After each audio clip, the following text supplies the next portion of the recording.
दरम्यान थोड्याच वेळामध्ये नवी अपडेट येते। त्यानुसार नव्या सरकारची पत्रकार परिषद जी ती पार पडणार आहे। मंत्रालयामध्ये महायुती सरकारची ही पत्रकार परिषद पार पडेल। मुख्यमंत्री फडणवीस यांच्यासह दोन्ही उपमुख्यमंत्री या पत्रकार परिषदेला उपस्थित असतील। तेव्हा काही वेळापूर्वी शपथविधी पार पडला आणि आता पहिली पत्रकार परिषद ज्याची आता अर्थातच सगळ्यांना प्रतीक्षा आहे।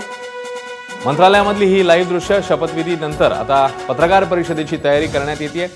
मुख्यमंत्री फडणवीस यांच्यासह दोन्ही उपमुख्यमंत्री या पत्रकार परिषदेला उपस्थित राहतील।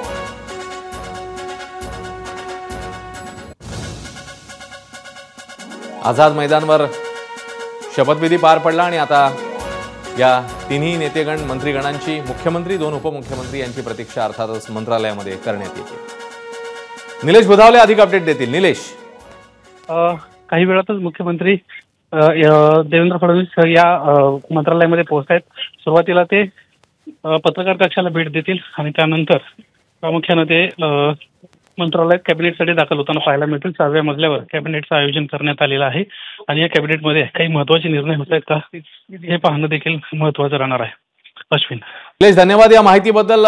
बातमीचे अपडेट्स घेतच राहू। तेव्हा थोड्याच वेळामध्ये आता नव्या सरकारची ही पत्रकार परिषद पार पडेल आणि त्यानंतर पुढची पावलं टाकली जातील। मुख्यमंत्री आणि दोन उपमुख्यमंत्र्यांनी आज शपथ घेतलेली आहे आणि एकीकडे शपथविधीनंतर राज्यात ठिकठिकाणी असा आनंदोत्सव आपल्याला बघायला मिळतोय। महानिकाला दिवशी सर्वाधिक पाहिलेलं चॅनल